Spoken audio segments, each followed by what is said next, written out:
Good afternoon, everyone. I am Linda Welbrock, the founder and CEO of Leading Women Entrepreneurs and the Force for Change Awards. And we have an amazing guest with us today, Marcia Dukes, who is the Consulting Director of Inclusion and Diversity for Prudential with us today.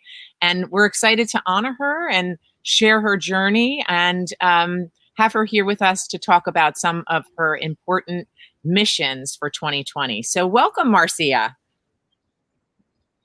Thank you, Linda. I'm glad to be here. Thank you so much. So let's start with telling us a little bit about a day in the life of Marcia. What is your role at Prudential and your current mission? Sure. So a day in the life of my role at Prudential has been very rewarding for me. We have an inclusion and diversity mission in which we are leading with inclusion first. And so I support three businesses under an umbrella of Individual Solutions Group. And with that, we are partnering with our head of diversity in our enterprise. And basically, we're trying to ensure that we are leading with inclusion. The thought is that diverse representation is good, but you have to ensure that you have an inclusive environment so people can, remain at the company. You can attract talent, you can, retain talent, and that's been a journey. And so that is the day in my life, really supporting presidents of our organization to help drive some of the missions that we have for Prudential overall. So right now has been such an unprecedented time in history between COVID and racial injustice. Yes. Speak to me about some of the tasks that you're putting in place and what you hope will come out of this time on the new world that we live in. Absolutely. So I have to tell you, COVID for us was definitely a shock where 25,000 employees immediately had to work from home. I believe we were told on March 12th or so, we would all be at work from home. What I found with that piece of inclusion and diversity is that we had to change how we worked as a company. We immediately started bringing in technology to help us, which is definitely one of our aspirations, is tech forward, and creating a sense of where everybody could feel engaged and feel like they had a sense of belonging. I think from a culture standpoint, it helped us tremendously.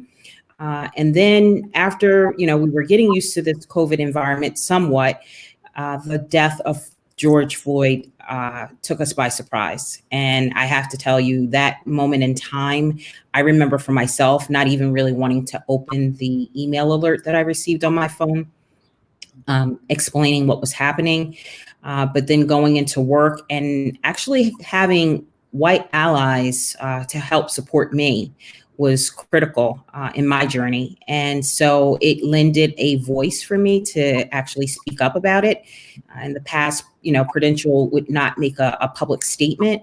We have been really proud of our company as far as actually, to coming to terms with what's happening. And for me, over the last couple of weeks, I would say about 3 to 4 weeks now, we've been having really authentic conversations about our world, what's happening in our world, the impact that we can make as a company, the impact we can make as employees.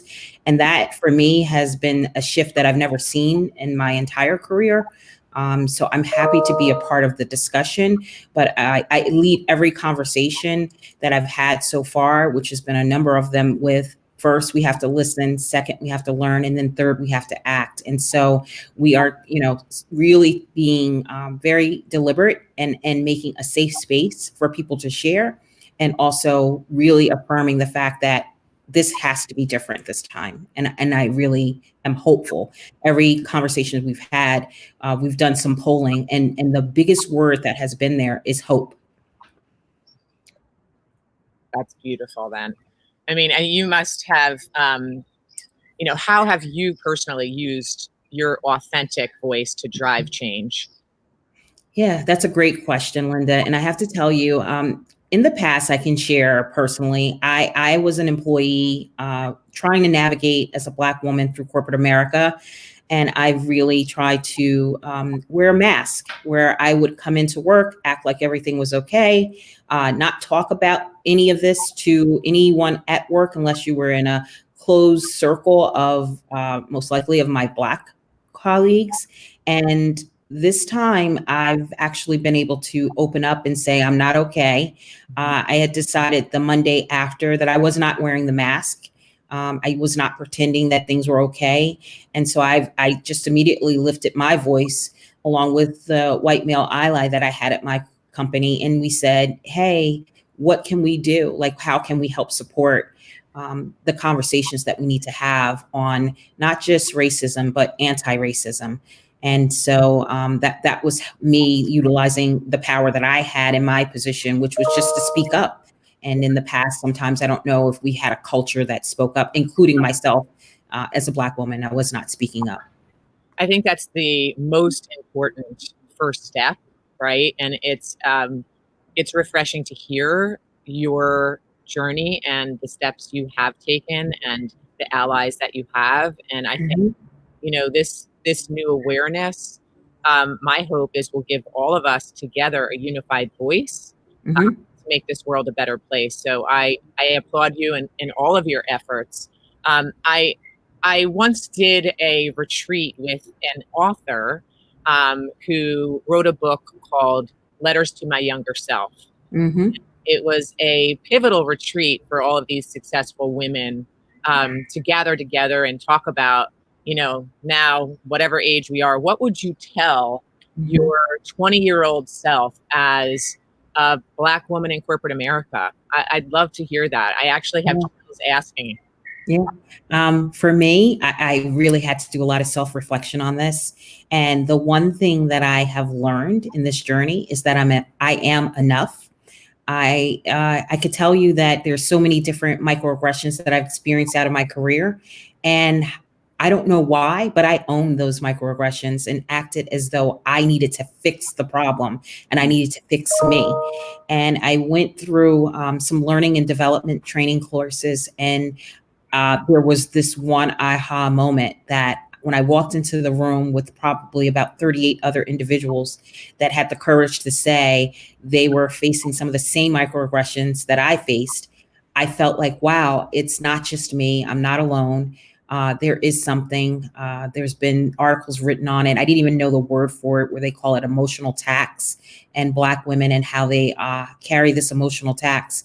And so I've now learned that I do have to have my authentic voice, and I do need to lend my voice to help solve some of the problems. And I can reflect now that I do have a niece that's entering the corporate world, and she's 25, and she wrote this beautiful letter utilizing her authentic voice.